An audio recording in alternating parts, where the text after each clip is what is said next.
Acceleration.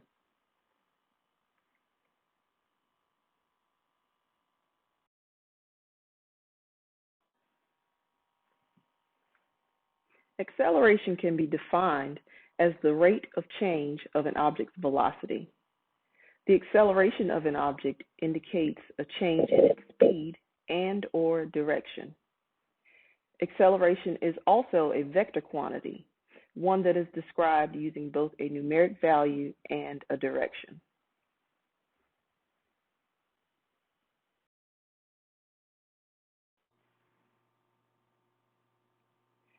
The equation for acceleration can be written as A equals VF minus VI all over T, where A equals acceleration, VF equals the final velocity, or the velocity at the end of the time interval, VI equals the initial velocity, or the velocity at the start of the time interval, and T equals the time interval itself. We can also manipulate this equation into a triangle to help make solving acceleration problems much easier. Also note two common types of acceleration. The first is positive acceleration, or speeding up. We see this when a car moves from the resting or park position. There is also negative acceleration, or slowing down. We see this when a driver hits the brakes in a car. Negative acceleration is also called deceleration.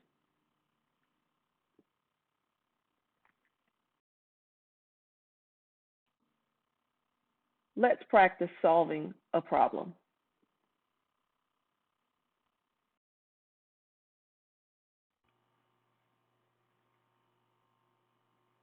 How long will it take a car traveling 30 meters per second to come to a stop if its acceleration is -3 meters per second squared? We're going to use our manipulated equation triangle to help identify the given information and the unknown variable that we must solve for. The question starts out by asking how long it will take for the car to travel, so that lets us know that we're solving for time. It also tells us that the car was traveling at 30 meters per second, which is our initial velocity, and that it came to a stop. That makes our final velocity 0 meters per second. Lastly, the problem tells us that the car's acceleration is -3 meters per second squared. Be sure to take note of the negative sign. If we didn't already know that the car was coming to a stop, the negative sign could also tell us that the car is decelerating or slowing down. I'll give you some time to work out the problem.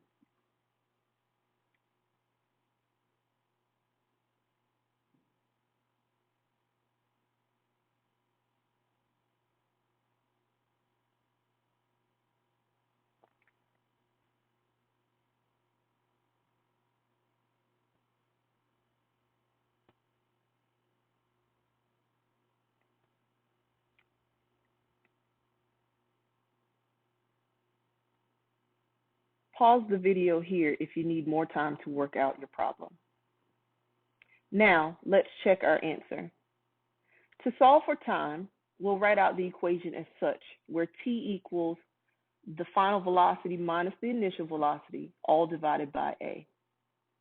Next, we'll plug in the numbers we were given and simplify. Notice we now have -30 meters per second divided by -3 meters per second squared. When we divide two negative numbers, they will give us a positive number. So -30 meters per second divided by -3 meters per second squared gives us a positive 10 seconds.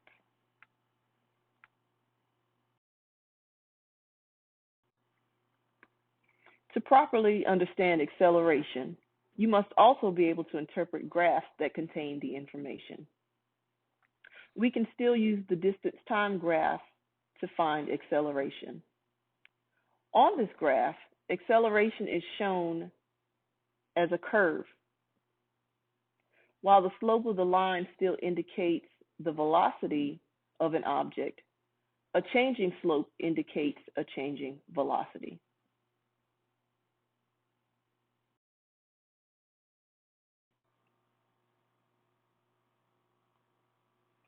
Usually, one will see a speed time graph when working with acceleration problems. Notice here that I'm using the terms speed and velocity interchangeably. Remember, speed is just the number.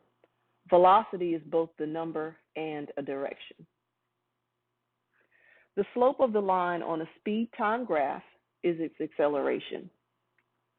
A positive slope means that the object is speeding up, while a negative slope indicates that the object is slowing down. A straight line shows constant acceleration, whereas a flat horizontal line shows no acceleration at all or a constant velocity.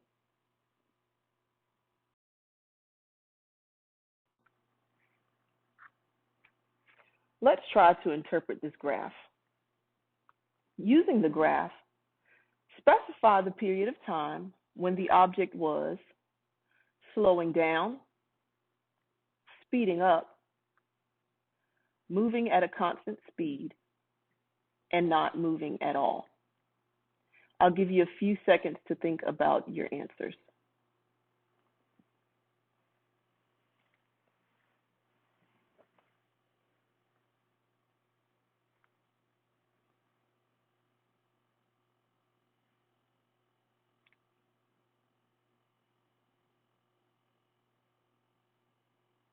Pause the video here if you need more time to think about your answers.